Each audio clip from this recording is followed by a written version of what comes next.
Hello everyone, and welcome to the DLC Solid State Lighting version 5.0 Draft 2 webinar.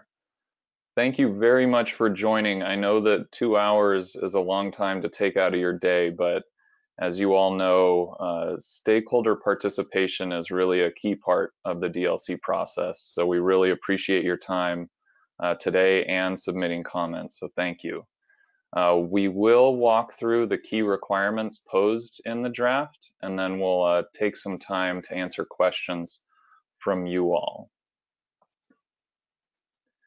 Before we get started, I'd like to make some introductions, introduce you to the team that we have here on the webinar today. My name is Axel Pearson. I'm a technical manager with the DLC.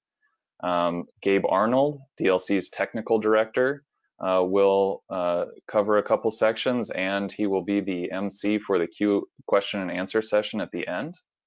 And then we'll also hear from Bernadette Boudreau, our Senior Technical Operations Manager. We also have some technical support with us today. Yaozheng Wen from Energy Solutions, and Dan Mellinger is here from Energy Futures Group, and we'll hear from them a bit later in the webinar. So here's the agenda for today. As you can see, it's quite packed. We won't have time to go into a lot of detail, but we will cover the key aspects of each topic. We'll start out with a quick introduction and then move on to the key parts of the proposal, which includes efficacy, the quality of light topics, spectral quality, flicker, and distribution and glare, and then controllability. Then we'll spend some time on DLC Premium and then move into some of the supporting revisions of the policy. You can see a number of those on the right-hand side of the screen. And then, like I said, in the last bit of the presentation, we will focus on the implementation details and what it will take to get a product qualified under version 5.0. And again, we will leave some time at the end for question and answer, and I will leave or explain the format for that in just a minute, so hang tight for that. First, some logistics. So I know this question comes up often. Slides and the recorded webinar will be posted to the DLC news and events page on our website. It takes us a little bit of time to get to that, but check later today or tomorrow, and you will see the recorded webinar and the slides posted so you can go back if needed. Additionally, all attendees are automatically muted, so please use the chat feature in the GoToWebinar function that you should see on your screen to communicate with us. You can enter a chat for organizers of the webinar, and we have a team of people on our side of the webinar to respond to chat. So feel free to communicate with us that way, but other than that, you are muted. Okay, like I said, at the end of the webinar, when we have about 30 minutes left, we will move into a question and answer session. So again, please use the questions pane in the GoToWebinar app to submit questions. You don't have to hold your questions until the end. Just you can enter them as they come up, and we will try our best to answer. So you may get an answer right away from our technical support team, but if you don't get an answer, then it's likely that we have selected your question to read aloud at the end because maybe it's a question that we think everyone would appreciate the answer to. So if you don't receive a response to your question, just hang tight and we'll get to it. And if you don't hear your question read aloud at the end, we will follow up with you. You can also submit questions to comments@designlights.org. And the main function for that address, though, is submitting comment forms. And so again, while we will answer questions at the end of the webinar, we would prefer that you submit any comments using a comment form. And this allows us to better track and catalog your comments. So please go to our website, download the comment form, and fill it out with as much information as is relevant. There's quite a few fields in there for you to fill out with your information, and that's just helps us take action on your comment. And then once you have filled that out, submit them to comments@designlights.org. And I'll also say there are key questions, as we typically do, for each topic in the draft. So we won't be covering those on the webinar today. We would like those in written format, but please refer to the draft. We have called out some key questions specifically for your input. So we would really appreciate you to take that time and again, submitting comment forms rather than submitting comments through this webinar will ensure that your input and feedback is considered to the best of our ability. Okay. Oh, there we go. There's where you would download the comment form. Okay, without further ado, we will get into the content and the details of version 5, draft 2. Version 5 is the first in a series of specifications from DLC to improve quality of light and connectivity in combination with the efficacy gains of the DLC qualified lighting. We are introducing some brand new criteria, metrics, and reporting in areas including color quality, flicker, glare, and controllability. And these are important topics with direct impacts to both the energy efficiency opportunities of lighting and to the user experience of lighting. And we need to address and balance both to realize the full potential of this technology. And this is really the aim of version 5. Some of these topics like glare and flicker, the industry has long been challenged with. And with version 5.0, we will begin to phase in these metrics and collect valuable data that will help the industry align around these difficult topics and move forward with better products. We've undertaken significant efforts in response to the feedback we received in draft 1 and align this proposal in draft 2. We align it with where current research is at, as well as the readiness of industry to implement this proposal. And so what we're really setting up for is future specifications, be it 5.1, 5.2, or 6.0, that will really continue our focus not only on energy, but quality and connectivity. So with this version of 5.0, we've developed the following goals. Efficacy of listed products we expect will increase by an average of 10.8% and up to 23% in the case of some categories, obviously providing direct energy savings benefits. This revision includes that virtually all DLC qualified indoor luminaires and retrofit kits will be dimmable, and this enables increased energy savings and more user satisfaction. We've included new color requirements that will improve color performance and begin the transition to a new color of light metrics established by the IES under TM30 that better characterize the color performance and quality of lighting. These new enhancements to the DLC color requirements will help provide people with lighting they want for their application and provide greater color consistency over time. And this is clearly an important issue with LED lighting.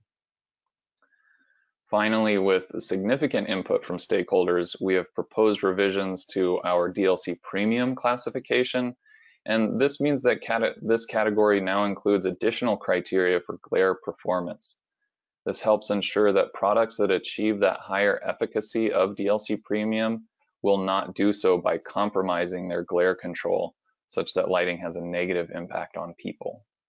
So users of DLC premium lighting will have better confidence in the glare performance of these products. So here is again where I'd like to extend a huge thank you to everyone who provided comments on our last draft. Again, the DLC process really relies on input from you all, and the level of content and feedback we got in draft 1 was amazing. It was like having an industry's worth of experts helping us shape the draft. So we really appreciate your time. And we look forward to your comments in draft 2. So with draft 1, we responded to over 1,000 comments we received from 46 separate organizations, and we gathered technical committee input. We continued our research and outreach, and from all of this, we came away with the general themes of draft 2. First, we made an effort to simplify the policies, either by consolidating requirements, phasing in thresholds, or requiring testing on fewer representative models. This draft also includes specific testing and implementation details around the new metrics and product testing requirements. We've made a considerable effort to reduce testing burden on manufacturers. Many of the topics address in draft 2 some application-specific concerns, of which we heard quite a bit of in draft 1. And I think you'll see that as we walk through some of the different topics. And finally, we've also included a proposal on DLC premium and efficacy allowances.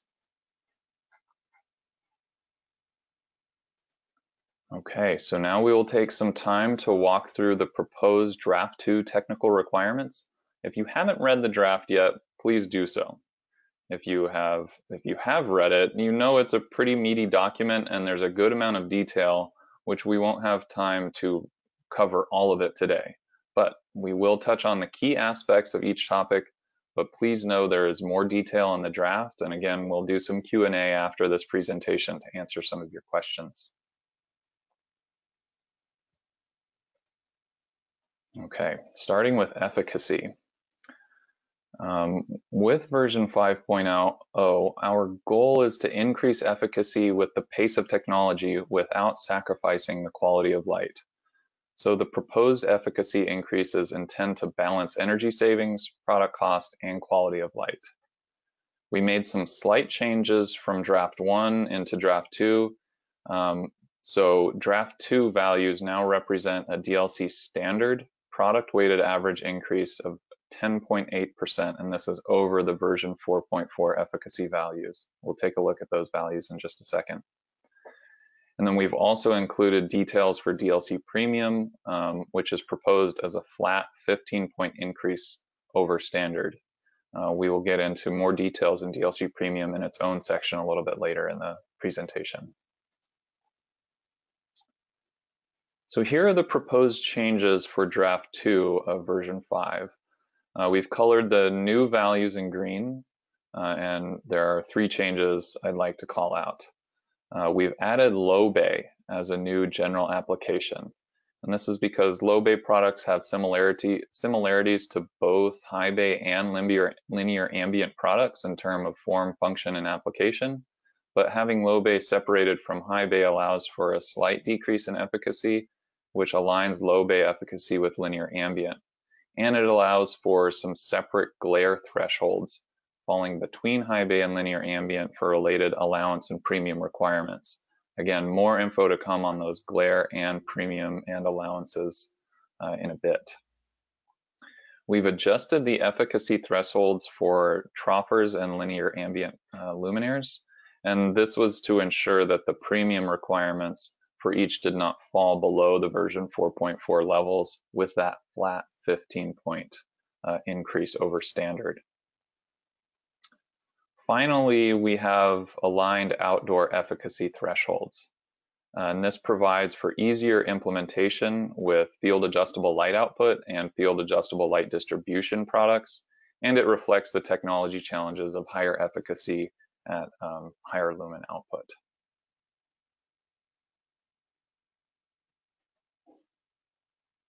Okay, we will get on to spectral quality. The color quality requirements proposed in this draft focus on areas like the color of light and the color rendition of objects in the environment. It's important that we include color quality in our requirements, as studies around the world have shown that color quality directly influences things like task performance. It relates to occupant safety and well-being, and as we all know, is a major factor in aesthetics of a space. Keeping the importance of spectral quality in mind, there are several key considerations that have also been considered while developing the spectral quality technical requirements proposed in this draft. First, we want to make sure that we are aligning with industry organizations, practices, and guidelines. We want the standard requirements to distinguish products that meet an acceptable level of performance, as well as enable differentiation of products that provide superior color quality for applications and projects that require it through the premium classification. We also have to be mindful that we aren't placing excessive burden or expense on applicants. So here is some of the feedback and changes we made to this topic, and you'll see this slide format through the larger topics we have, those quality of light topics and controllability. So this is where we will tell you kind of what we heard and the changes we made as a result. So to address concerns around the increased testing and reporting burden associated with the new quality criteria, color angular uniformity and color consistency proposals from draft 1 have been completely removed. Also, some application-specific requirements for outdoor and high bay applications have been proposed. In draft 1, we introduced several performance tiers that created some confusion, and we heard this in the draft 1 feedback. So to address this, the tiers that you saw in that draft 1 now either have been associated with thresholds specific to either qualifying for premium or determining an efficacy allowance eligibility, and some have been removed altogether. So finally, the requirements around circadian wellness have been deferred for now. We will only address color quality aspects of spectral quality in version 5.0. And this is to say that circadian wellness is still on our radar and we will consider it for future revisions. We just thought it didn't quite fit into 5.0 itself. Okay, getting on to the draft 2 spectral quality requirements themselves. Chromaticity describes the color of the emitted light independent of its intensity. Generally, the chromaticity of light is described by CCT and DUV. Essentially, the proposed requirements are the same as in draft 1 in that we're still proposing to extend the eligible CCT to include the full range of ANSI-defined CCT quadrangles all the way up to 6,500 Kelvin.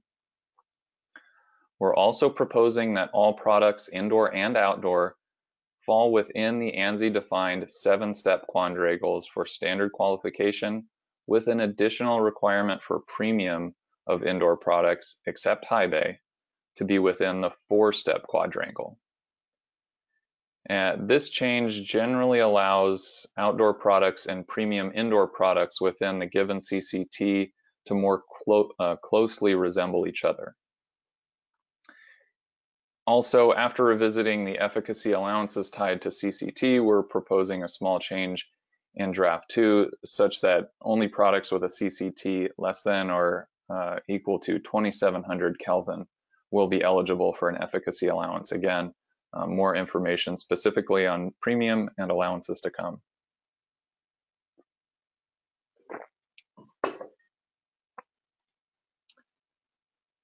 For the color rendition requirements, we're proposing a new qualification option using ANSI or IES TM3018 in addition to the traditional CRI path. The TM30 method relies on common calculation framework, and it's based on more modern color science that enables the calculation of a variety of measures that inform the user of how a given source performs through different objective aspects, such as color fidelity, that's the similarity to a reference source, and the gamut area, the average change in saturation versus the reference source. As shown here, TM30 standard qualification requirements have been set to align with the minimum color preference thresholds of the new TM30 annexes. This is our first step in transitioning towards color rendition metrics that can provide more insight into product performance. Not only are the proposed TM30 thresholds correlated to preference, but they've actually been shown to have greater energy savings potential over the traditional 80 CRI. It's important to note that the TM30 recommended thresholds are only for indoor applications. Looking at the two sets of requirements for indoor and outdoor products, you can see that only one of the three values is different, and this is the color rendition, red color rendition measure. Along with the new TM30 qualification option, we're proposing to pair an R9 threshold with traditional CRI RA thresholds.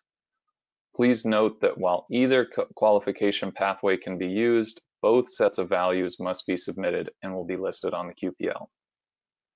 Lastly, to accommodate the known trade-off between efficacy and color rendition, we're proposing to include some stricter thresholds for color rendition that will enable superior performing products to unlock efficacy allowances. Again, allowances will be discussed later. Okay, for color maintenance. To set a baseline performance threshold around color maintenance for indoor and outdoor products, we're proposing that all indoor products except high bay have a color shift less than 0.004 between the 1,000 hour and 6,000 hour measurement points of a given LM80 test. Looking at the shift between 1,000 and 6,000 hours instead of 0 and 6,000 allows for the source to undergo a common burn-in phase over that first 1,000 hours. So we're proposing that outdoor products have a shift of less than 0.007. In addition to the standard qualification requirements, we're proposing a stricter set of thresholds for premium qualification in both indoor and outdoor.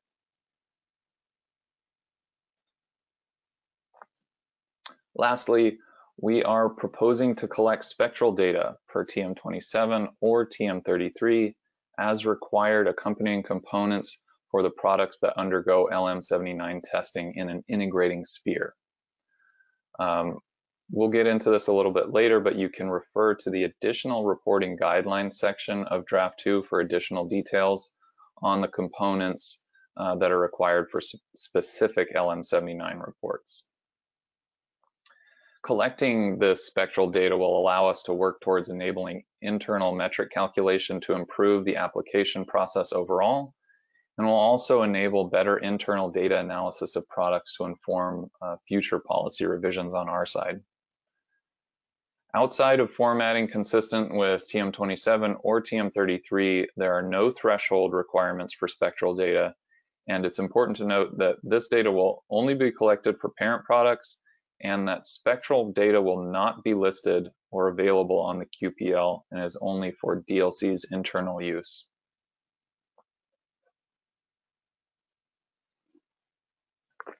Okay, that wraps up spectral quality. On to flicker.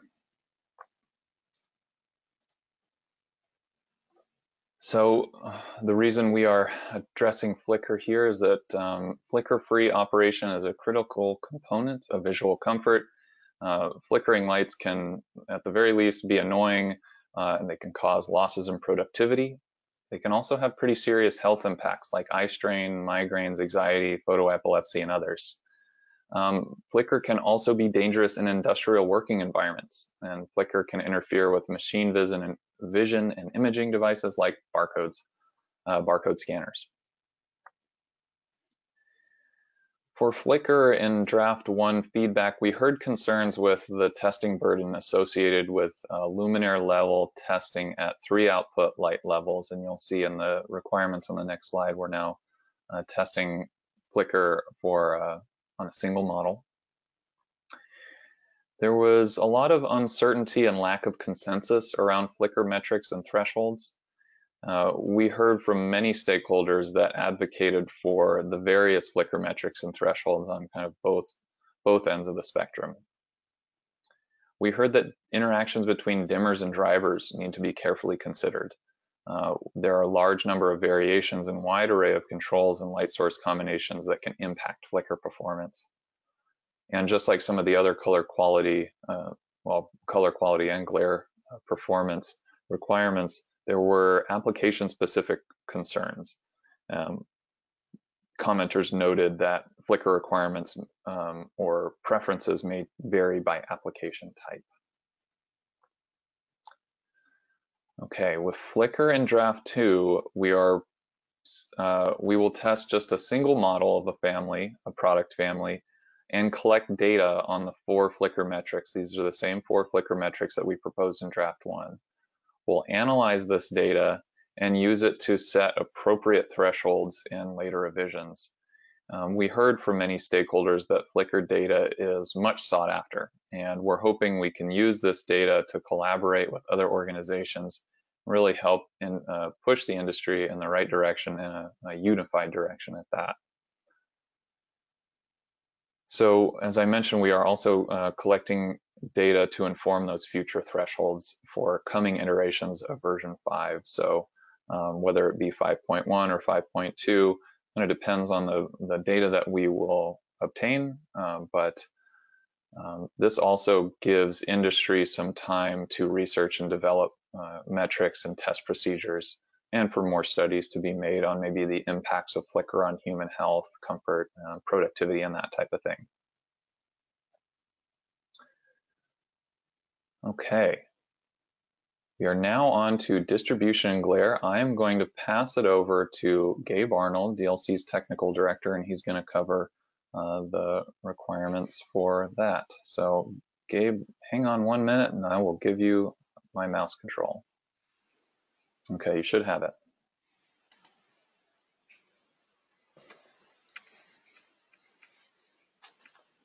Okay, hello everybody. I am pitch hitting here. Our technical lead for the glare and distribution topic is Yao Zheng Wen, and he just lost his voice this morning. So he passed me his slides about a half an hour ago. So I've had a quick learning of them, and we're going to see how this goes. So bear with me as we walk through these requirements.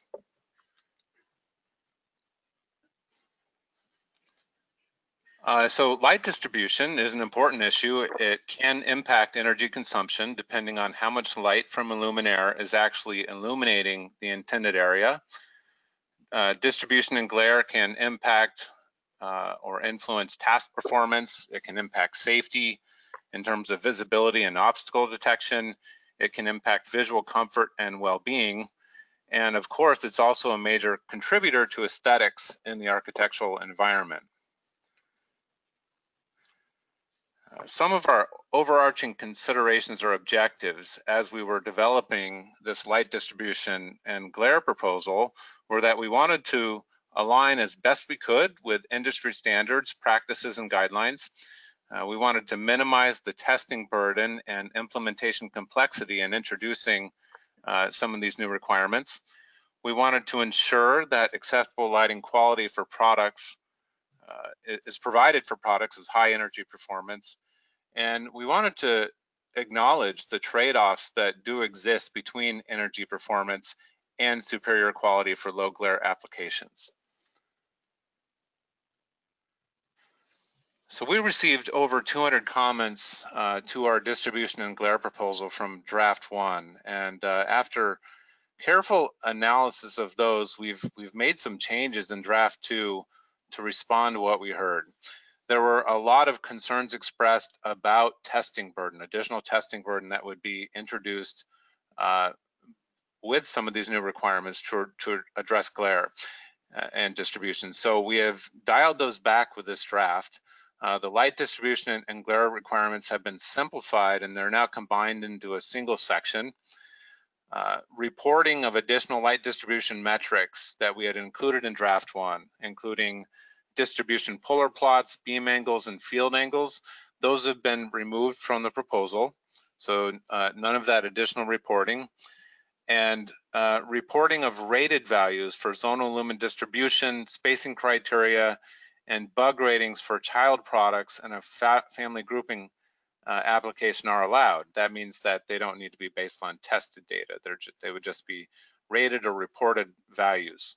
So no additional test report required to support these reported values for child products in a family grouping. Second, we have reduced the scope of these new metrics. In particular, UGR. This is a metric which is well established and used outside of North America, especially in the European market.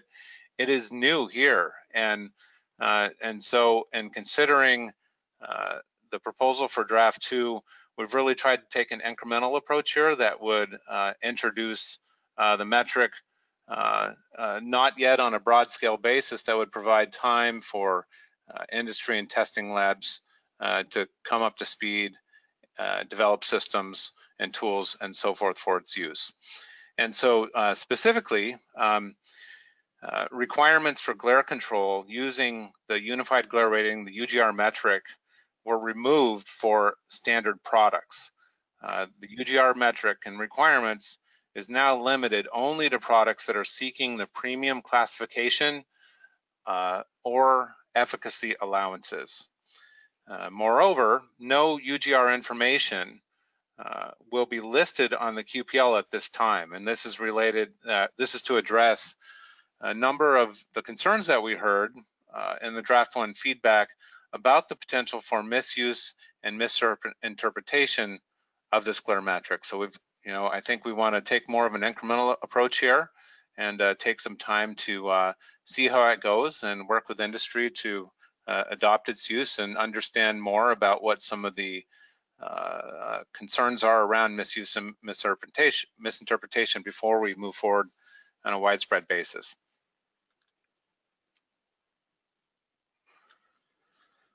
So looking at the specific proposal that's in draft 2. So first of all, related to ZLD, zonal light distribution, and spacing criteria requirements, these stay the same as they were previously with version 4.4 that now exists. But the change here is that we're requiring these values to be reported for all products.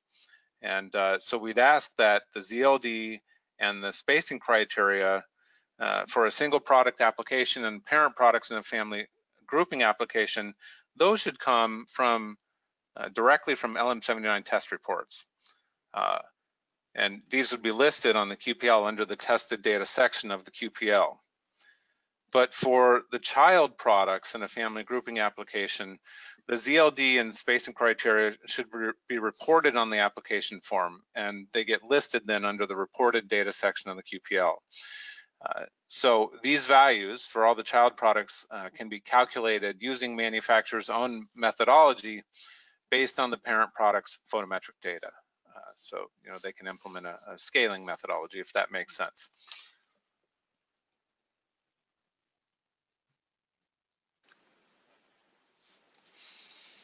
Draft 1 included a new proposal to report the bug rating of products. So let me talk about what we're doing in Draft 2 related to bug ratings. So first thing to call out is that bug ratings are only applicable to outdoor luminaires and retrofit kits.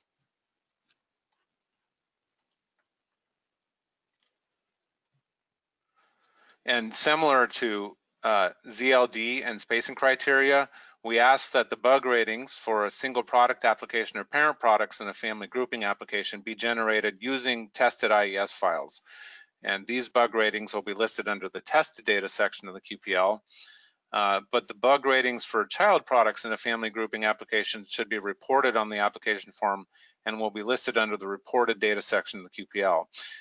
These bug ratings may be calculated using a manufacturer's own method based on the parent product's photometric data. So hopefully you're starting to get a sense of what we're doing here with all of these distribution metrics, ZLD, SC, and bug ratings, is that you really only need to provide those values based on actual tested data for the parent products. The child products are just estimated by the manufacturer. Additionally, there's this issue where bug ratings for aimable luminaires are dependent on how they're aimed. And in other words, a single bug rating without context is meaningless. So for the product types, or the PUDs as we call them, related to aimable products, they're exempted from reporting bug ratings. And so you can refer to the draft itself for a list of which product types or primary use designations are exempt from bug reporting.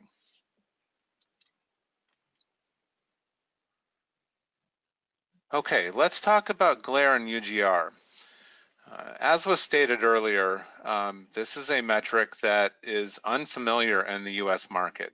And so what we have done is limited the scope of this metric with this initial version 5.0 to the premium classification and efficacy allowances in this draft. And so therefore, there is no UGR requirements or reporting required for standard products. And in addition, no UGR values will be published on the QPL regardless of the product type or classification. The UGR threshold will be discussed in later detail in the premium part of this presentation, as well as the allowances. And so we'll get into more detail now. But for now, I want to provide a quick overview of what the UGR values typically represent. So if you look at the table on the lower right, a UGR value lower than 10 means that there is no perceptible glare, and UGR 13 means that there is just perceptible glare. Conversely, a UGR value greater than 28 usually translates to uncomfortable glare. Now, between the UGR of 13 and 28, it's better to look at acceptable glare based on tasks. And for technical drawing type of tasks, glare sensation would be acceptable if UGR is less than 16. For typical office and computer tasks, UGR is less than 19 is acceptable. For craft and light industry applications, UGR of less than 22 would be acceptable. For heavy industry applications, glare sensation is considered acceptable if UGR is less than 25. And you can find some of these types of recommendations in CIE and European standards. That's really where some of that comes from, where they specify recommended UGR levels by different applications or tasks. And you can look to the draft to find the references of where those values come from. So that's something to be familiar with, and do take a look at the draft to understand more about how this metric works, where it comes from, what standards it comes from, and how to apply it and calculate the values. UGR is also used to unlock efficacy allowances. And so the way this works is in order for a manufacturer to obtain an efficacy allowance, this might be I think it's a 5% value where you can discount the efficacy target that your product needs to meet in order to be listed by DLC. And the way this is applied is that these UGR values, in order to unlock this efficacy allowance, must demonstrate superior glare control in terms of their UGR. In other words, it needs to be lower than what is considered just acceptable glare for the product type, which is correlated to the application. And for premium classification, we have set the threshold such that UGR values must show acceptable glare control. And again, we'll discuss the specifics of the UGR threshold requirements later when introducing the premium classification and efficacy allowances.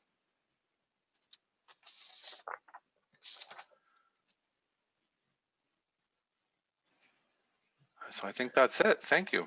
Okay, thanks, Gabe. Dan Mellinger is up next. Dan, give me a second to switch keyboard and mouse control here. All right. Okay, you should have control. You can take it away, Dan.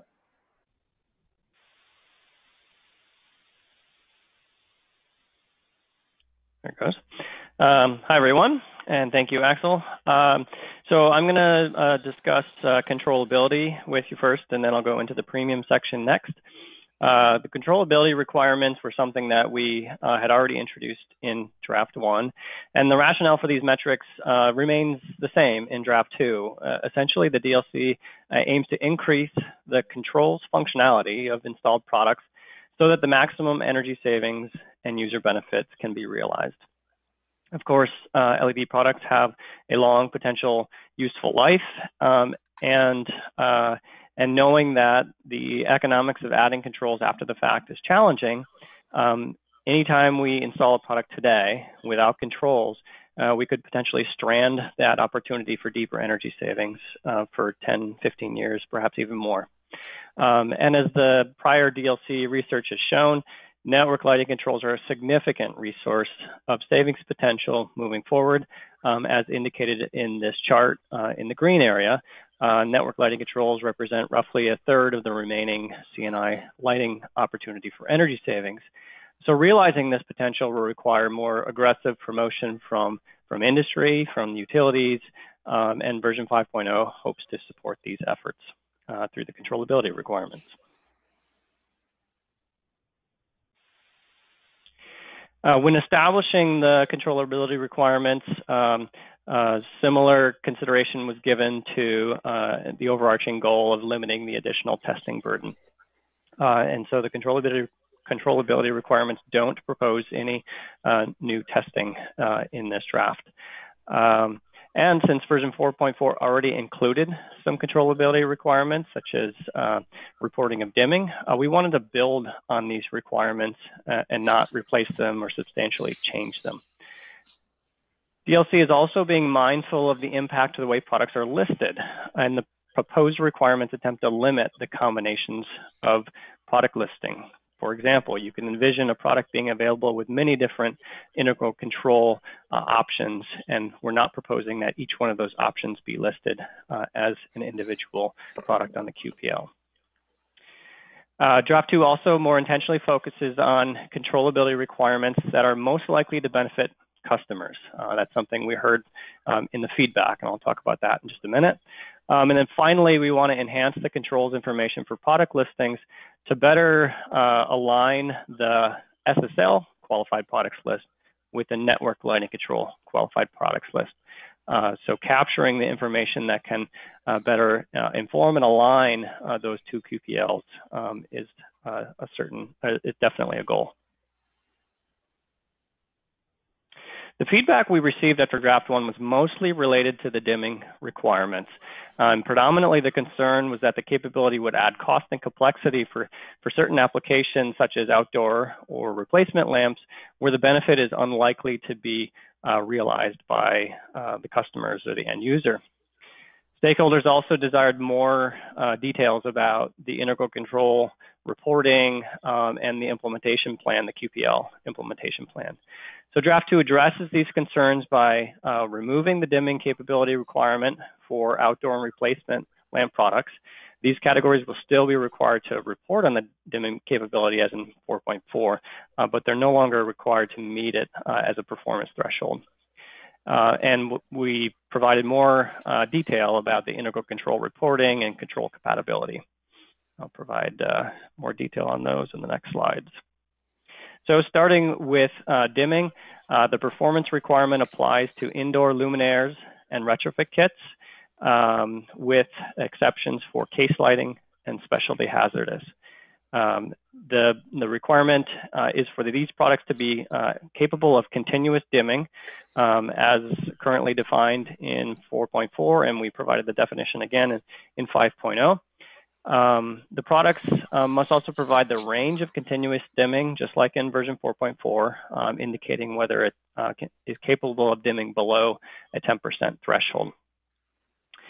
The dimming capability has to be demonstrated through the product specification sheet.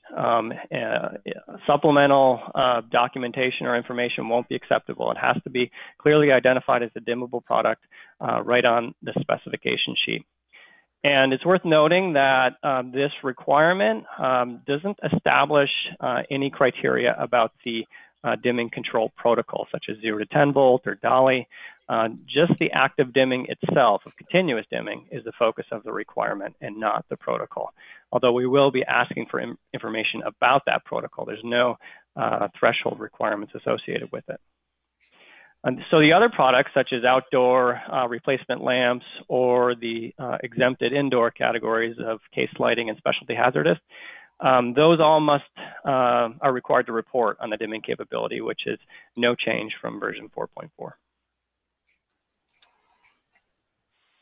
Okay, moving on to integral controls. Version 4.4 already included the option for manufacturers to report on the availability of integral controls. It was a simple yes or no answer, of yes being representing that the product could be ordered or could be sold with integral controls. This was a requirement of premium. It was an option for standard products. Version 5.0 expands on this reporting by making it a requirement of all products.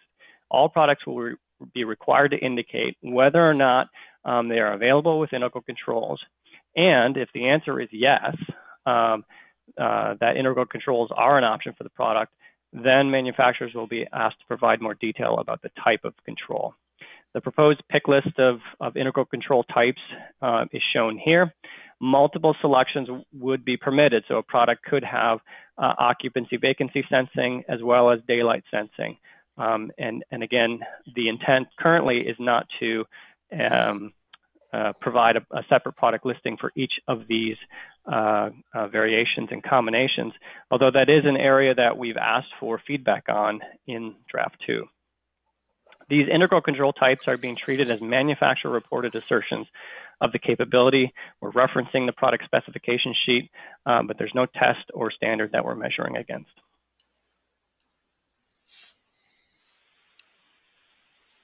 I went too far. There we go. Okay. The integral control types that are proposed in draft 2 all have a definition and a list of acceptable terms that the product application review team will be looking for. I put a few examples here on the screen.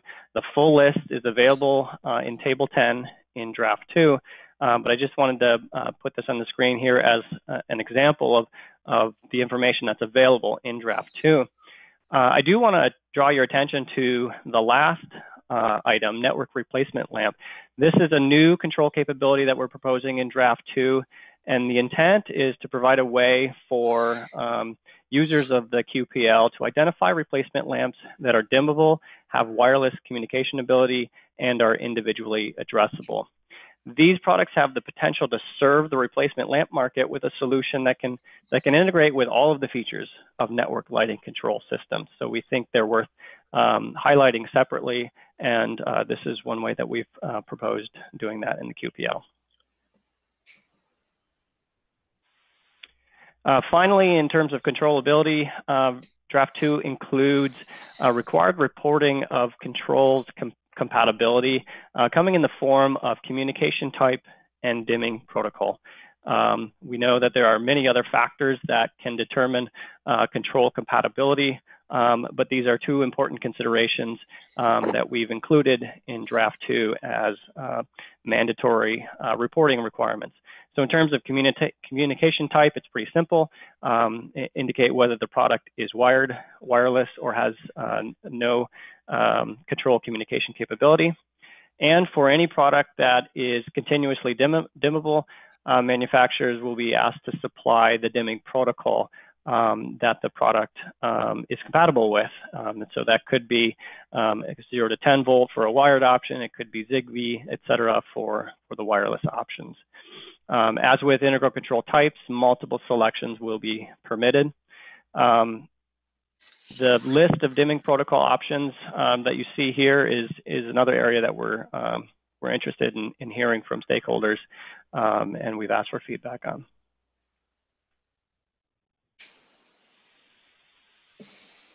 All right, so I'm going to move right into DLC Premium. So draft 2 introduces the requirements and features of the premium qualification tier. Premium was not outlined or proposed in draft 1. We asked for stakeholder input about their thoughts about what premium should look like in 5.0, and we accommodated much of that feedback, and we're now proposing a premium threshold in draft 2. The overarching intent is to promote products that are capable of increased energy savings while delivering superior quality of light, performance, and controllability.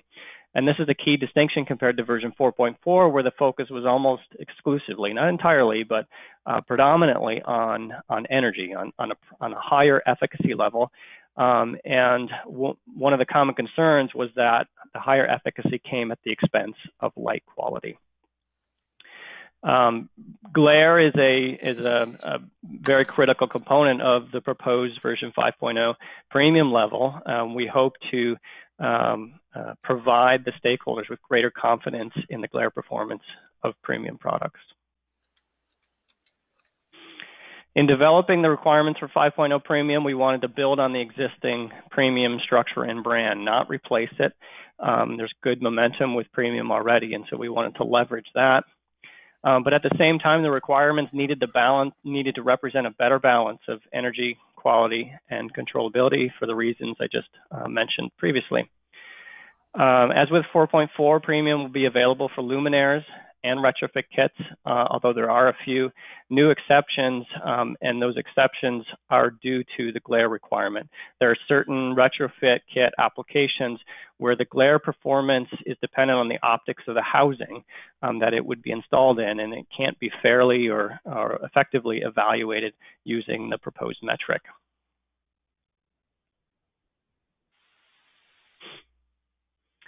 At a high level, version 5.0 premium requirements are shown here, and the changes relative to version 4.4 are highlighted in red.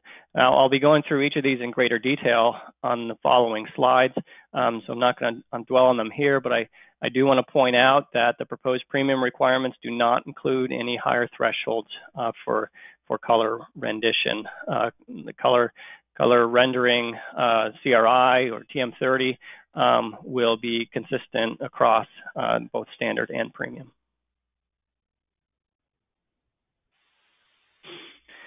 In terms of efficacy, Axel already mentioned that there will be a flat 15 lumen per watt increase over the version 5.0 standard efficacy requirement. This was done to simplify the requirements for premium. So if you have, for example, a version 5.0 standard requirement of 110 lumens per watt, the premium requirement will add 15 lumens per watt, or a total of 125 lumens per watt threshold for premium. Now, this compares to the version 4.4 approach, which was category specific. The delta between standard and premium varied across categories, and the weighted average was a 22 lumen per watt increase. In other words, on average, products in premium were 22 lumen, had to achieve an efficacy that was 22 lumens per watt higher than standard. So of course, the 15 lumen per watt delta is less than what was the case, or is the case in 4.4. And that's done so to acknowledge the additional quality requirements that are included in the version 5.0 premium. In terms of glare requirements, the glare requirements will apply to the indoor product categories shown here, with the UGR thresholds established at a level that would be considered acceptable glare. So that table that Gabe was just showing a few minutes ago, those UGR thresholds are aligned with the indoor product categories shown here. So troffers and linear ambient at UGR 19, less than 19 is considered acceptable for office/computer tasks. Or low bay UGR less than 22 is considered acceptable for craft and light industry, and the same for high bay with heavy industry. And again, as Gabe mentioned, the UGR values are being used as screening criteria, but they are not proposed to be published on the QPL.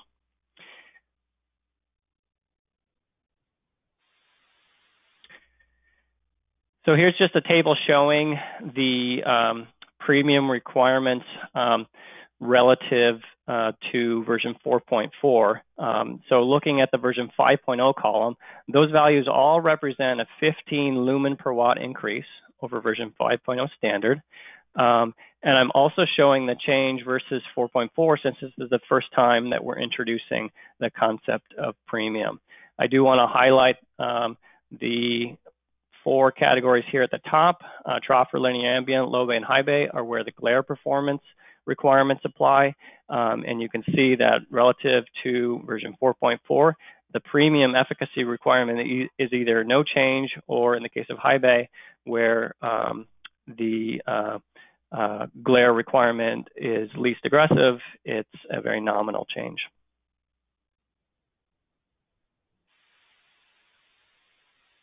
In terms of controllability, all of the premium products, both indoor and outdoor, must be capable of continuous dimming. And unlike the standard level, there's no exceptions no category exceptions for the dimming requirement. Everything in premium must be capable of continuous dimming.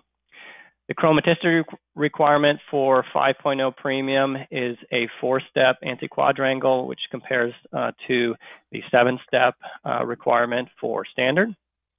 And in terms of color maintenance, the chromaticity shift must be less than 0.002 for indoor and 0.004 for outdoor and high bay, which is more strict compared to standard at 0.004 for indoor and 0.007 for outdoor and high bay.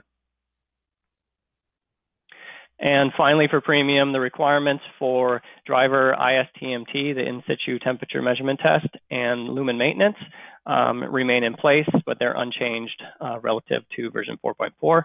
However, in the case of lumen maintenance, there are new LM80 TM21 reporting guidelines that apply and may affect the product applications for premium. All right. Thank you, Dan. All right, everyone still with us? We have gone through quite a bit, and I know we're at a fast pace. I just want to remind folks that there is more information in the draft that is available on our website to download and read in a little more detail. I see questions rolling in, so I hope we can get to all of those. But we will continue on with additional reporting guidelines. So Dan, I'm going to take mouse control from you real quick, and I will cover the next few sections. This is Axel again, for those of you that don't know my voice. Okay, additional reporting guidelines. There are a couple testing notes we want to cover with the update of version 5.0. So version 5 includes new requirements that will require more complete information be included in LM79 test reports that may not have been required in previous versions of the technical requirements. We are also proposing new compliance requirements related to TM21 and specifically its addendum B. And this is to address concerns around projected lumen maintenance claims. So to meet the full, the spectral quality requirements that we described earlier in the webinar and in the draft, the color-specific test reports are generally referred to within the draft policy as full LM79 or / color reports. And so these full LM79 color reports shall include the items listed here. So there's the electrical characteristics, wattage, input voltage, the total luminous flux, efficacy, chromaticity coordinates, CCT and DUV, the full report of TM30 and CIE 13.3 with complete CRI information, and also the accompanying .spdx document from IES 27. Similarly, to meet the distribution requirements that we talked about, a distribution-specific test report, which are generally referred to within the policy as full LM79 distribution reports, and they have their own requirements that must be included, and those are the electrical characteristics, luminous intensity distribution, also known as a candela array, and the IES file from LM63, and more information there. And I actually saw a question, I think this answered in there. So the width, length, and height fields used in the IES file must pertinently reflect the luminous dimensions of the product's luminous opening. Again, these are obviously technical details. There's more information in the draft on these. Okay, so as I mentioned, there's also some new requirements for compliance related to TM21 and its addendum B. So with version 5.0, long-term lumen maintenance projections will be accepted only if fully compliant with TM21 and its addendum B. As such, a complete and accurate copy of the Energy Star TM21 calculator will be required for submission, and this will suffice for verification. This also means that we are eliminating the previous provisions for complying with lumen maintenance requirements for projection endpoints less than 50,000 hours. This means that LM80 sets will need to project to at least 50,000 hours via TM21 rules alone in order to demonstrate compliance with the LM70 lumen maintenance requirement.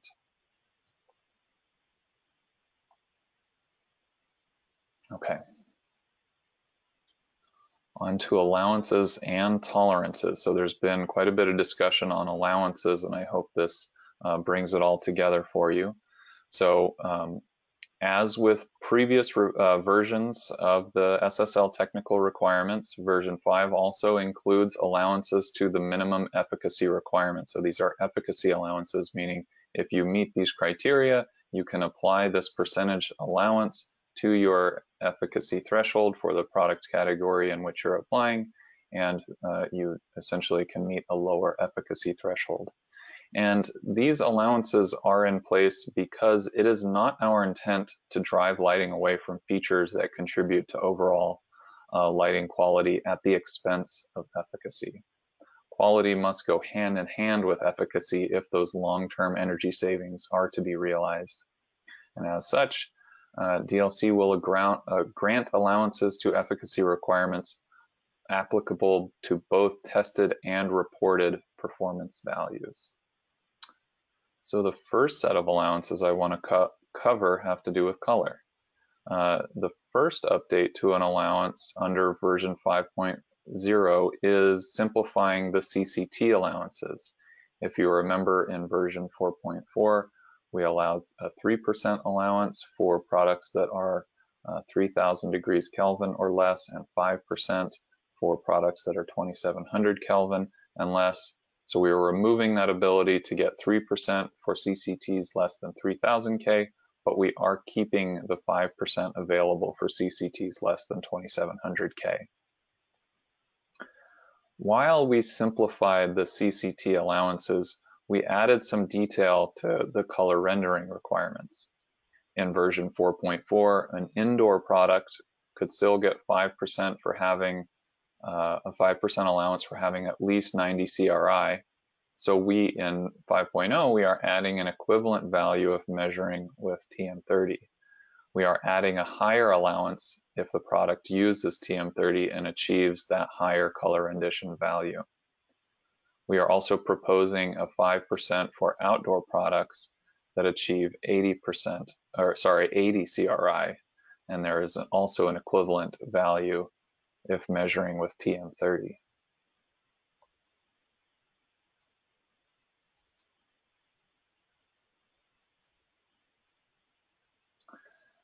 Next, as we've discussed in the glare sections, we have added the ability to get an additional 10% efficacy allowance for good glare performance. So there are the 4 different general applications that apply to glare that we've discussed. That is troffers, linear ambience, low bays, and high bays. Each have their different UGR thresholds. I think we've discussed this. And that can achieve the 10% allowance to efficacy. So if a product in each of these general applications applies for the glare allowance, and they can verify that they meet the relevant UGR metric for that general application, they can achieve 10% on their efficacy allowance.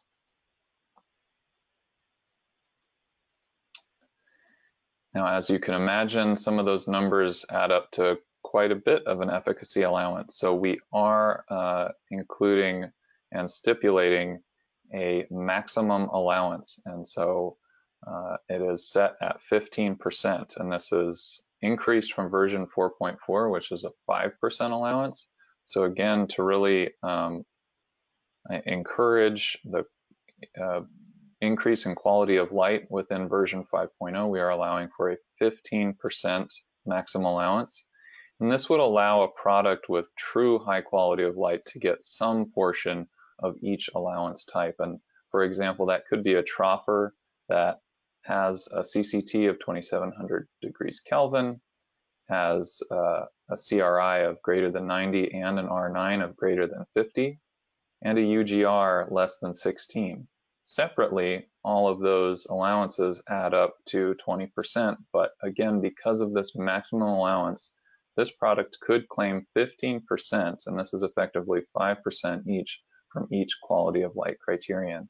And so again, I mentioned this in the efficacy portion, but some of the feedback that we heard in draft one is that we really needed to consider the efficacy trade-off with some of these quality of light requirements that we were making. And so this is something that we have proposed to really address that concern.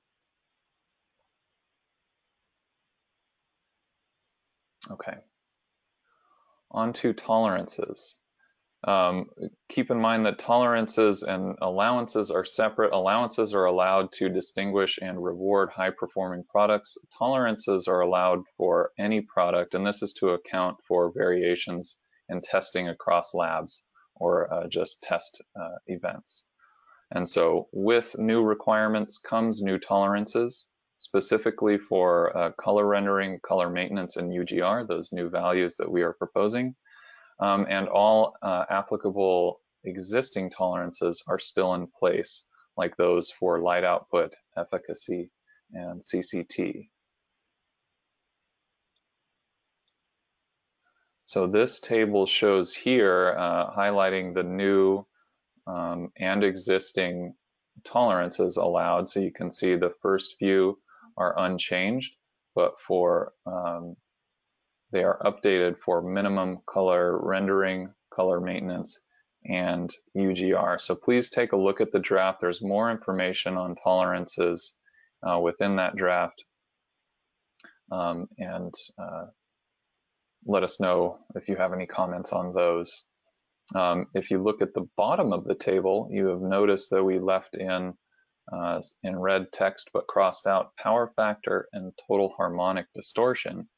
And this is a good segue into the next section that deals with these two topics, as we are proposing to remove these requirements from version 5.0.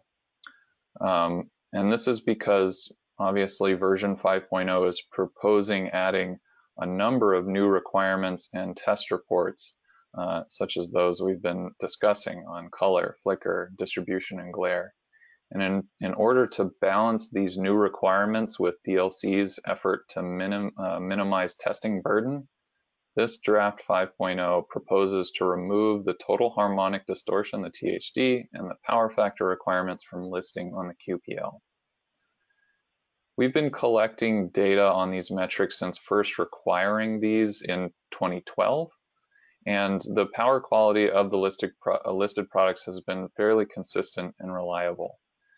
Throughout the last 28 months of program surveillance, only 0.01% and 0.02% of products have failed from total harmonic distortion and power factor respectively. So given this information, we believe that removing these requirements is a safe trade-off for asking for that additional testing around quality of light. Again, addressing some of the concerns that we heard that there's increased testing burden, and so this is hopefully a trade-off that makes it a little bit easier on manufacturers. Okay, we are getting towards the end of our presentation. I will pass it on to Bernadette Boudreau, and she will cover reference housings and some of the implementation details. So Bernadette, I am about to give you keyboard and mouse control. Okay, you should have it now. I do see you're muted, and it may be on your end. Yes, I am unmuted now. Can you hear me now? Yes, I can. Thanks, Bernadette. Okay. Thank you, guys. I'll go into our next topic of reference housings. And essentially, just to give you guys a little more background and feedback on reference housings. Currently in the DLC process, for all retrofit kit and lamp categories, DLC requires testing of the kit or lamp in a typical reference housing. Some of these categories require testing in the housing only, and some of them require bare lamp and testing in the reference housing. For each of the different PUD categories, we have a number of specific housings that are allowed for testing. But there are also provisions where we allow for pre-approved equivalents to be submitted and approved by DLC, and for kits designed only for specific luminaires and housings. So based on that current process, we got some feedback from you guys, our stakeholders, that this process was too burdensome. There was too much variability in the different retrofit kits, or I'm sorry, reference housings. Some of these housings were no longer available, and they believed that a lot of the performance within the TLED category was pretty well established and maybe didn't require reference housings. So we addressed those comments in two different ways. In the current draft, we've made some changes, proposed changes to the current reference housing requirement. For TLEDs and 2G11 based CFLEDs, we basically will change the current reference housing to the following. We will ensure that the ISTMT that is provided in the application is conducted in the appropriate thermal environment per the safety certifications, such as UL and CSA, and some of the other certification bodies. We then will add an additional distribution requirement that will be validated for each optical variation of the lamp at the highest light output, and this will be verified via goniometer testing or IES files. And this distribution requirement relates to beam angle. And in the draft, we've provided some graphics and a definition of what we consider to be beam angle, which is the angle between two opposite directions in which the average intensity is 50% of the center beam intensity as measured in the plane perpendicular to and at the center of the TLED lamp axis. And that is what we show here in the graphic. These distribution requirements are specified based on the TLED general application, which has a light output requirement, an efficacy requirement, and this additional requirement for beam angle, bare lamp beam angle.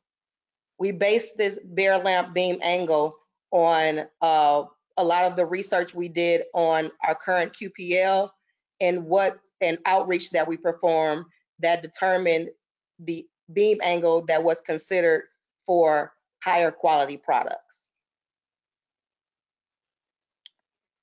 The second thing we did to address the retrofit kit issue is for all other lamp policies, we won't really make a change to the current requirement where you'll have to test in a reference housing. But what we've done is address some of the issues with certain housings being not available and there being variation within the different reference housings. So we've now proposed in the new draft that all testing for reference housings based on the PUD must be conducted in a single reference housing that we specified in the draft. So over to the right, you see the category or primary use for these other lamp categories and the reference housing that we've proposed for that specific primary use. We've picked those reference housings based on availability and the reference housing that is most commonly used in our DLC submissions. We believe that this process will simplify the policy and specify a commonly used and readily available housing based on the PUD category that is applied for. So within the draft, we also have some additional key questions as Axel and team have discussed earlier. And we encourage you guys to go into those sections and read into and comment on those key questions if you have any concerns regarding the proposal we have on this modification to the reference housing requirement. Okay.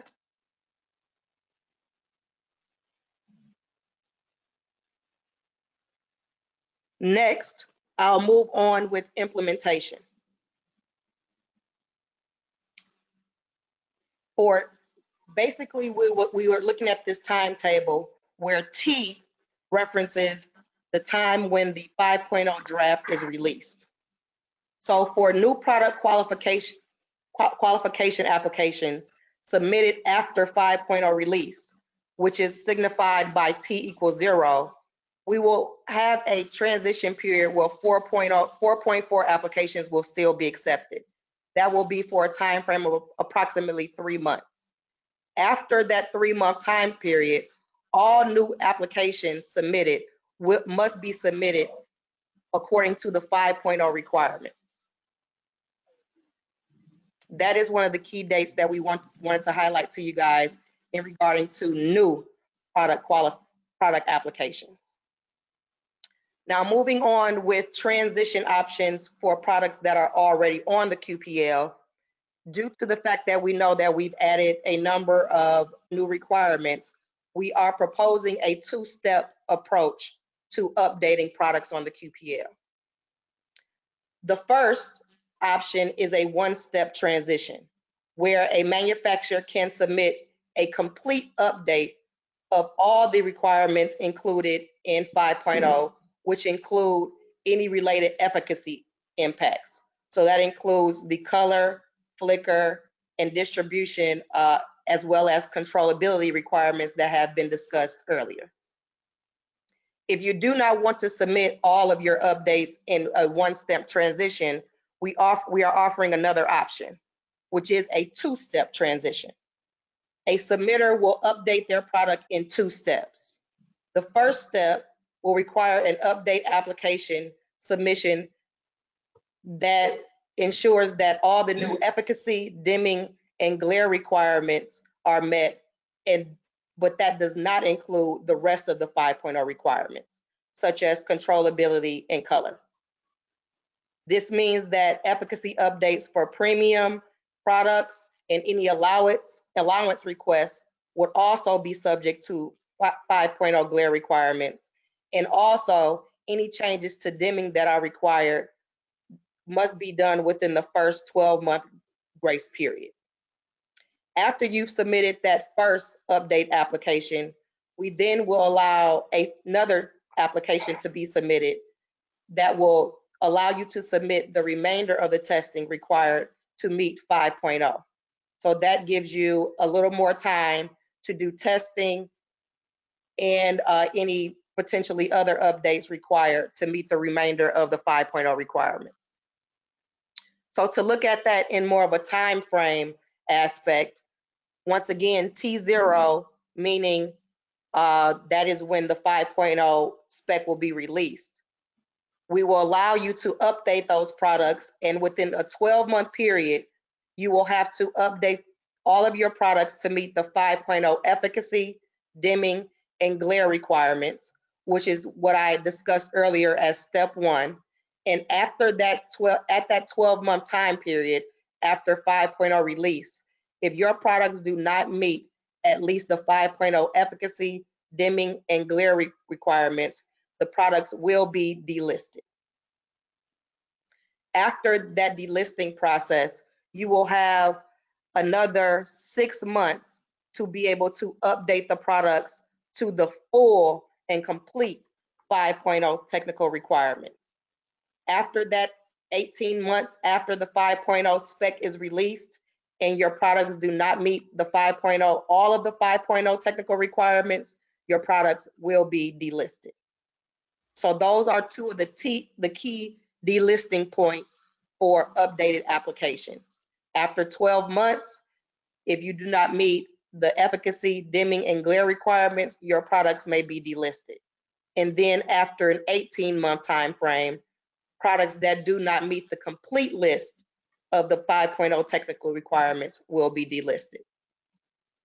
Within the draft, we have provided a lot more detail on this transition, including some examples that we hope that will help guide you through how you can process any updates to your current products and how you can also submit new product applications. We also have some key questions within the implementation section of the draft that we encourage everyone to comment on, but also feel free to reach out, as Axel confirmed, in the question panel, and we'll try to address any of your questions in the Q&A session.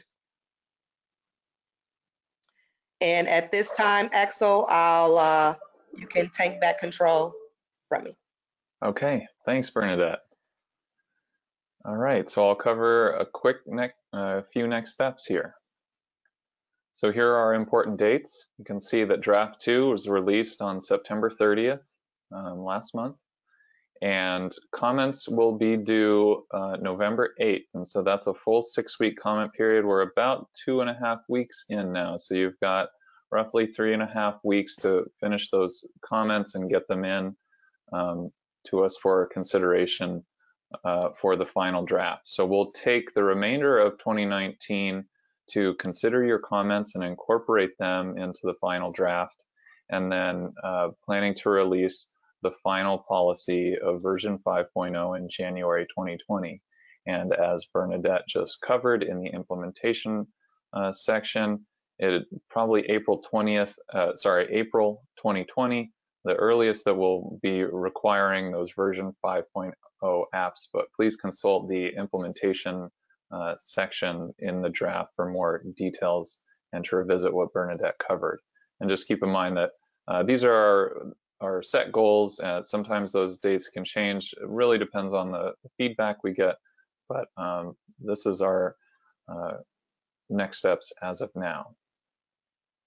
Okay, so now we are on to the question and answer session. And so I want to remind you, while comments are appreciated and we will download the kind of log of all the questions and comments entered, comments are best received through the comment form that's available on our website.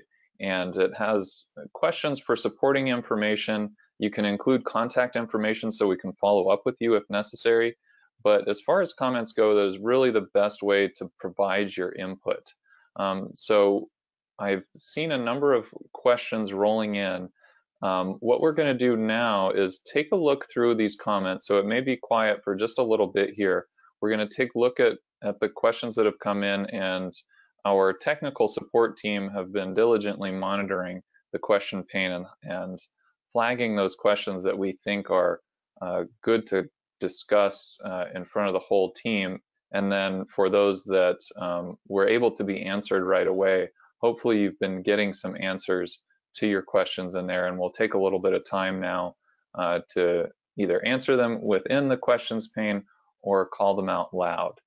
And so Gabe Arnold will come back on the mic and kind of MC the Q&A section. He'll read some questions aloud and call on some of the technical support that is available on the call today. Okay, excellent. Thank you, Axel. So we did indeed receive many questions. A number of them, I'd say most all of them, have been answered individually. There have been a few that have been answered globally in writing. So if you haven't been looking at the question pane, you can check that out and see some of the questions that have been asked and answers that have been provided. We have identified a few here to go over verbally with the group. And the first one is one that I'll answer. And it was asked in a couple of different ways. Will any of the data collected but not reported be made public? And then there was a follow-on question by somebody asking, well, what about when you get to, let's say, 6.0? And maybe DLC takes the next step with some of this data and proposes to publish it. Could it be possible that, let's say, a UGR value provided with a 5.0 that's not published right now would be published at a later date? So the answer to that is that any of this data collected as part of qualifying against 5.0 that's reported but not published. So UGR is an example of this. I think SPDs are an example of this. That will not be made public in any way. What it may be used for is to support some analysis, and the results of the analysis could be made public in some way, but it would be done in a way that does not allow the manufacturer or product to be identified. So, for example, we might use this UGR data that's collected but not published to get a sense of where the market is at in terms of the UGR performance of the products, and maybe to support some additional research projects. There's a lot of ongoing work that's being considered to really understand the effectiveness of the UGR metric and how it might be approved or improved to best reflects the performance of LED products. And so, a research study or report could be published based on that, but it would never be published in a way that would allow identification of the products or manufacturers. So that's the plan right now. If you have any comments about that, please provide them with your comment form. The next question was asking, well, what happens with 6.0? If DLC proposes to start publishing UGR values, could my UGR value that are provided to comply with 5.0 be published at that time?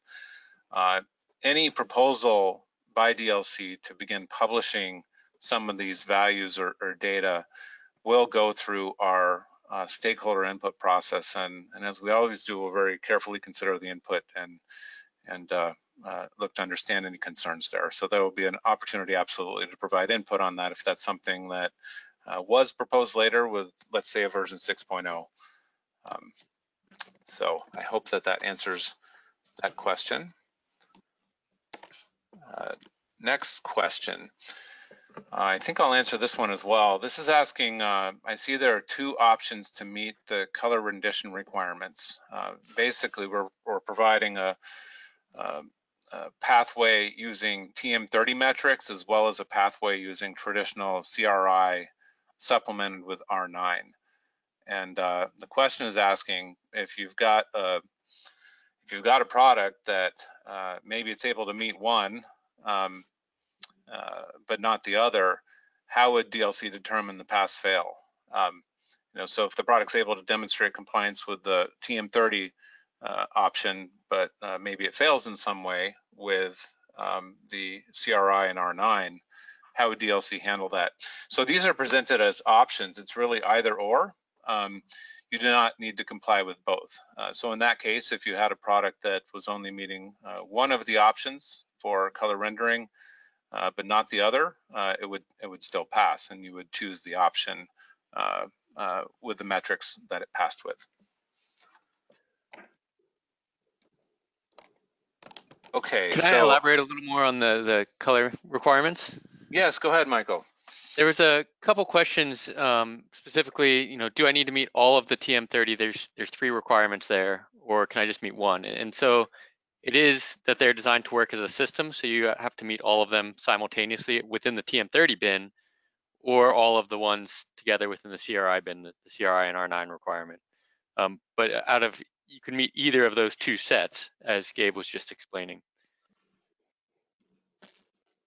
Got it. Thank you. So that was Michael Royer, everybody, with PNNL, and they have been supporting us, providing technical support and development of these policies. Okay, we have another question here, and I'm going to go to you, Dan Mellinger. And this was asked by a number of people in different forms. Can you clarify for us exactly where dimming is required and where it is not? Thank you, Gabe. Yes, I flagged that one because we did get a lot of questions, and I realize it can be confusing. I'm going to break this down into two parts, DLC Standard and DLC Premium. So in DLC Standard, dimming is a performance requirement for nearly all indoor luminaires and retrofit kits. There are a couple of exceptions, case lighting and specialty hazardous.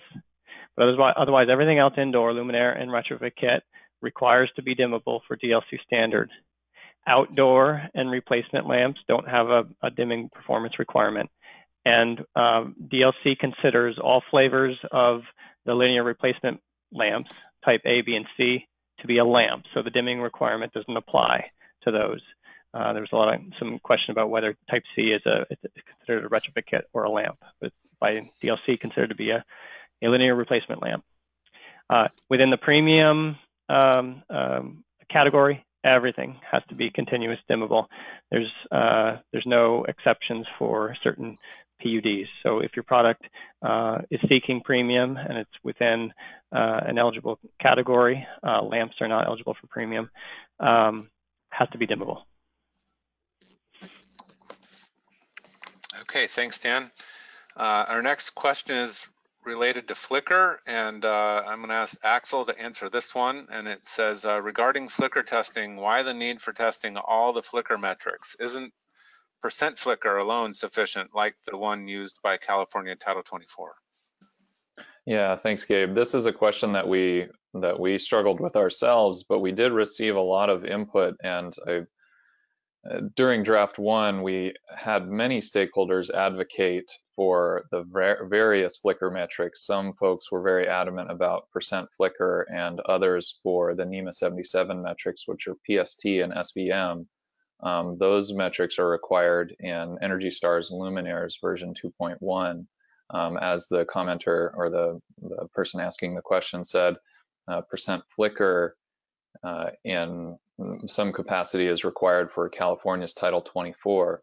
We also heard that flicker index is a more accurate metric because it takes into account the waveform shape of the flicker itself. And so really where we landed was that there are different bodies, whether it be California or NEMA, that are looking for different metrics.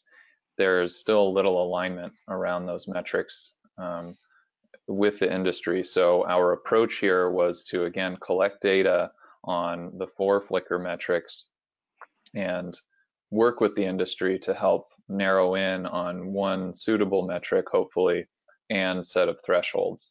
But for now, with version 5.0, we are just collecting data on those metrics and seeing where we land, maybe for 5.1 or 5.2. And oh, there's another question on Flickr, but let me find it. You can go ahead, Gabe, if you have another question. Oh, sorry, I remember it now. It was asked, and I should have clarified this during the Flickr section, was that the test method for those 4 metrics was listed as LMXX19. And I'm sorry I didn't clarify this going over it, but that is a document that is yet to be released by IES, and so it has not yet been assigned a number. So that's where that XX lives. I've been assured by the committee that that will be released by the end of the year of 2019, so it should be available in time for the final requirements, and that does include a method for testing for and reporting each of the metrics that are listed in the 5.0 requirements.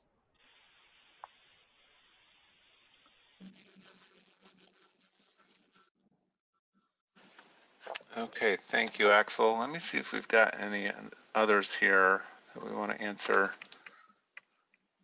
There were a number of questions that were asking the timing of all of this in terms of the release, in terms of updating products and delisting. So that I think most of those are asked prior to Bernadette's presentation. And if you go to the draft itself, there is a lot of detail there. So I would refer you to that. And if you have any further questions, you can use the comment form.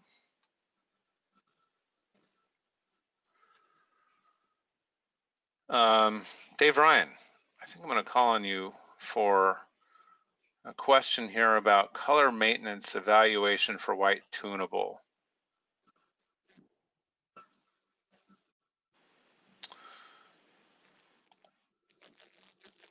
What can we say about that? Timestamp. Oh, that's actually all it says. Color maintenance evaluation for white tunable, but I think I know we got a couple of questions along these lines is how do some of these new requirements for color apply to white tunable products? Timestamp is 222. I see. So I don't know that we've actually discussed that, and it's in the draft.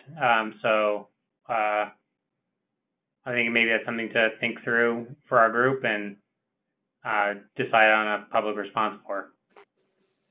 Okay. So I think I would direct people to the draft itself. For some of those questions, there's a section in the draft that looks at how these new proposals apply to some of these newer, that's probably the wrong terminology, but specialty types of products. So color tunable products, field adjustable light distribution products, field adjustable light output products. These are a type of product that we're seeing a lot more of in the industry, and they offer a lot of great benefits, but they are very dynamic and their performance can change depending on where they're at. And it brings up some challenges for how do you apply thresholds and requirements to those types of products whose performance can really change significantly depending on how they're installed. So I want to point people to the section of the draft on that, and let us know if you have any comments to those proposals. But we found that in some areas we are going to need to exempt those products, for example, with the DOE requirements.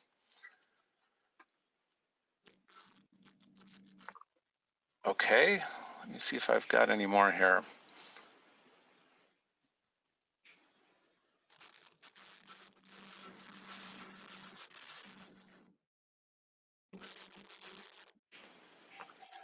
So there's some questions on the cost of qualifying for DLC and fees. And the question was along the lines of DLC's current fee structure is really built upon reviewing the number of test reports. Can we say anything about how the fees will change with 5.0? And we don't have anything specific to report there. Other than that, we're doing some very sophisticated analysis of the fee structures and the potential implications on manufacturers of both testing the products to comply with this 5.0 proposal, as well as the cost in terms of fees of submitting the products to DLC.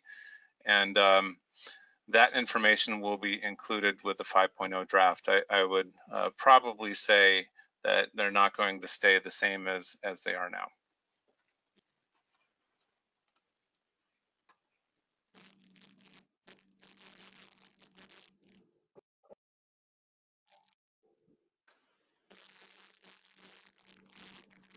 Okay, I think that's it. Anyone else on the team have any other questions they've identified that they'd like to answer right now?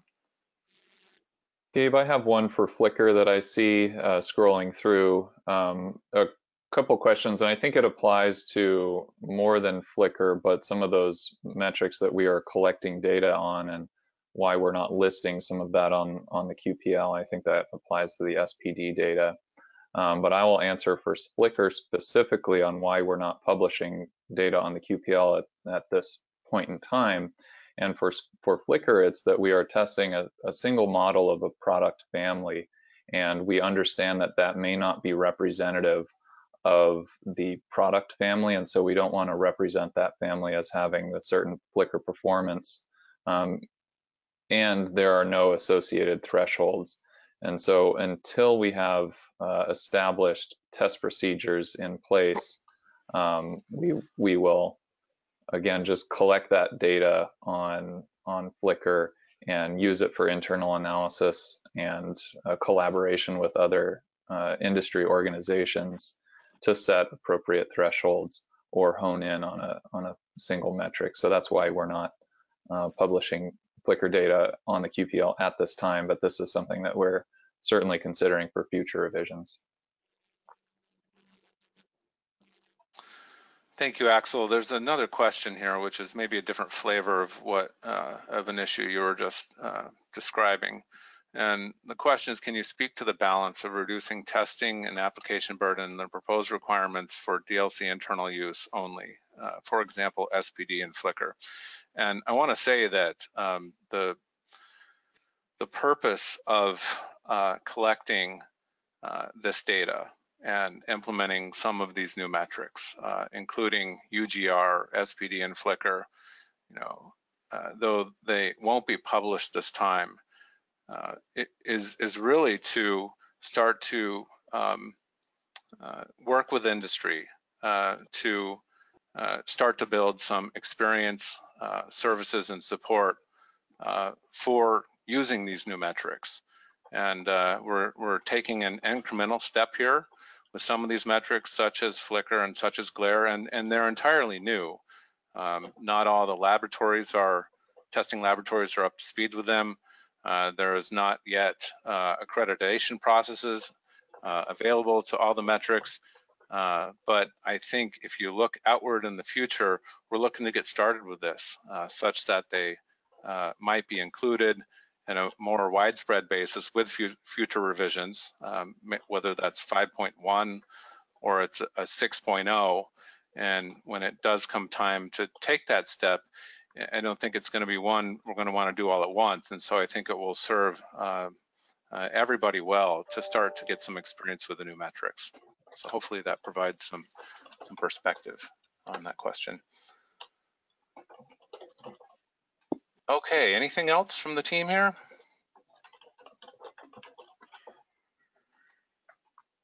All right, well, thank you very much, everybody. There was many questions asked here, and we're going to download this log of questions, and we will answer what we can here. And I want to encourage everybody, as Axel has emphasized, to include these questions and comments in your comment form so that we can make sure that we address them. So I'll pass it back to you, Axel, to take us home. Okay, thanks, Gabe. And yeah, thank you to everyone. That's all we had. Again, we will, if you have a question that's unanswered, we'll be downloading this and spending some more time on it, but please send questions and comments to comments@designlights.org. And thank you very much for your time today and submitting comments. So really appreciate it. Have a good day. Thank you.